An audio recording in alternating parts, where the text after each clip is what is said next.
Video में हम लोग जानेंगे कि कोई भी नोटिस अगर आपके पास आता है तो वो नोटिस लीगल है या इलीगल है। ये जानने के लिए ये वीडियो आपको देखना काफ़ी इंपॉर्टेंट है। बहुत समय से इस पे कोई वीडियो नहीं आ रही थी, चर्चा नहीं हो रही थी इस टॉपिक पे।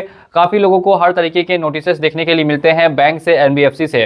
तो इसमें से पहचान कैसे होगा, ये हम लोग कैसे पता करेंगे कि कोई नोटिस अगर आपके पास आ रहा है तो वो लीगल नोटिस है या इलीगल नोटिस है, या फिर अगर हम लोग कहेंगे क्या वो नोटिस रियल है या फिर वो नोटिस फेक है। ये पहचानना काफ़ी इंपॉर्टेंट है। अगर ये आप पहचान नहीं कर पाते हैं तो फिर हो सकता है कि आप भी डरेंगे, नोटिस देख के आपको भी डर लग सकता है।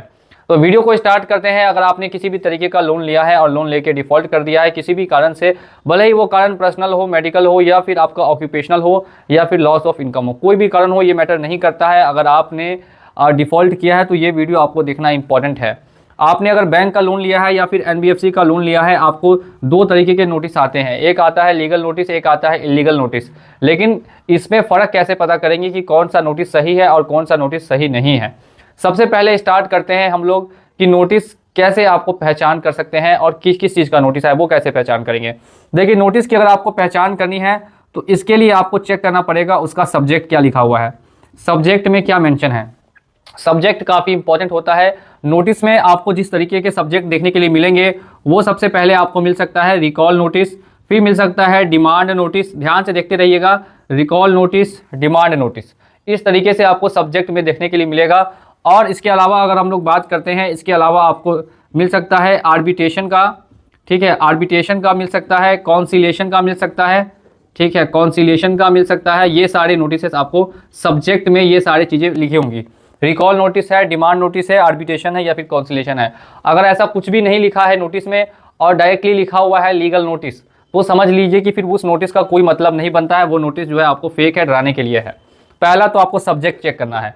और इसके अलावा भी दो तीन चीज़ें लिखी होती हैं, जैसे अगर मैं लिख दूँ यहाँ पे तो गार्निशी करके भी आपको लिख सकते हैं। और एक और चीज़ ये लोग मेंशन ये करते हैं, फाइनल नोटिस, ठीक है, फाइनल नोटिस, वार्निंग नोटिस। इस तरीके से जितने भी फाइनल नोटिस, वार्निंग नोटिस, और आपको दिखने के लिए मिलेगा सेक्शन 25 के अंडर में नोटिस, ये सारे नोटिस आपको देखने के लिए मिलते हैं।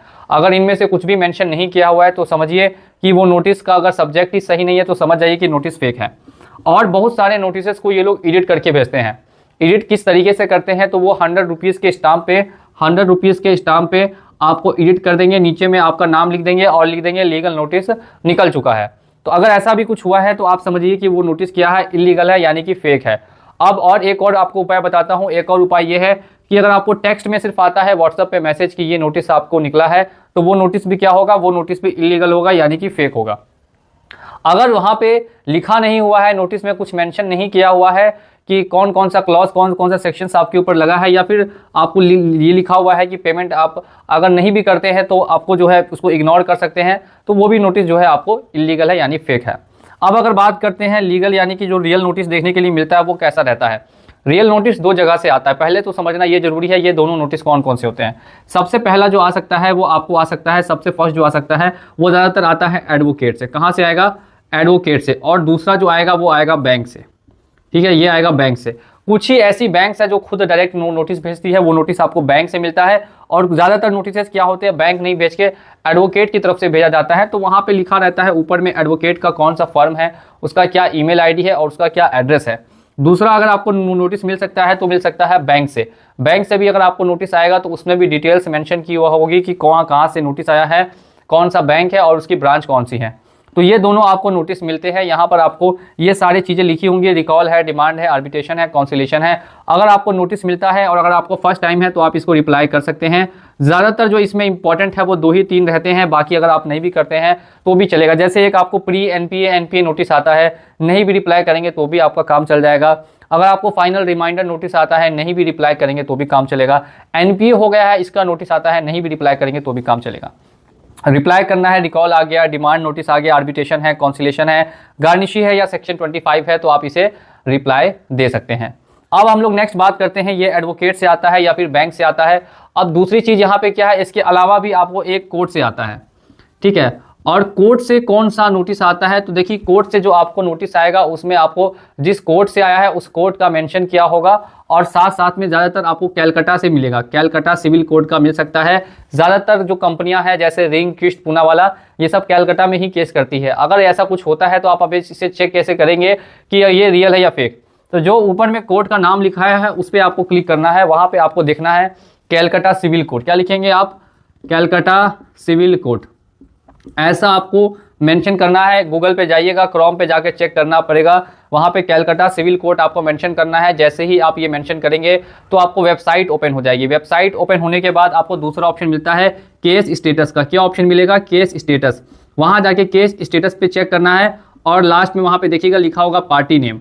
पार्टी नेम, आपको पार्टी नेम सेलेक्ट करना पड़ेगा। पार्टी नेम क्या है उस पर क्लिक कीजिएगा और जो भी आपका नाम है वो वहाँ पे नाम रख के आप चेक कर सकते हैं कि वो नोटिस जो कैलकाटा सिविल कोर्ट का है उसकी क्या अंडर प्रोसीडिंग्स चल रही है, कब की डेट आई है, ये सारी चीज़ें वहाँ से आप चेक कर सकते हैं। एक बार फिर से मैं आप लोगों को समझा देता हूँ, इल्लीगल नोटिस जितने भी होते हैं उसमें आपको उनका सब्जेक्ट ठीक से मेंशन नहीं किया होता है, और साथ साथ में वो नोटिस ज़्यादातर आपको व्हाट्सएप पे खाली टेक्स्ट में आते हैं और ईमेल पे नहीं आते हैं। और तीसरी बात जो यहाँ पे मैं आपको बता रहा हूँ वो ये है कि जितने भी फेक नोटिसेस होंगे उसमें 2-3 लाइन ऐसी मेंशन की होगी कि आप नोटिस को इग्नोर कीजिए, please do not take it seriously, please do not take pay immediately, ऐसा कुछ भी नहीं लिखा रहेगा। मतलब वो आप लाइटली ले सकते हैं, समझ आइए टेक्स्ट वगैरह पे आ रहा है तो उतना ज़्यादा उसको आपको भाव नहीं देना है, उससे आप इग्नोर कर सकते हैं। वो सारे नोटिस फर्जी होते हैं।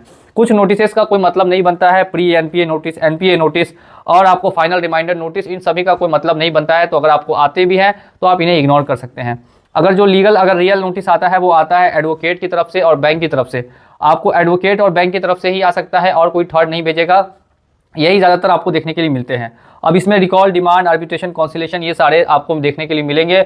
अलग से बात करते हैं तो जो कोर्ट का नोटिस आता है तो कोर्ट के नोटिस पे आपको हाजिरी लगानी पड़ती है, जिसके लिए मैं एक अलग से वीडियो बना के ज़रूर लाऊंगा। इससे पहले अगर आप हमारे चैनल पे नए हैं तो चैनल को सब्सक्राइब करके बेल आइकन को प्रेस कर दीजिए। बहुत बहुत धन्यवाद वीडियो को देखने के लिए। मिलते हैं अगली वीडियो में बहुत ही जल्द। जय हिंद, जय भारत।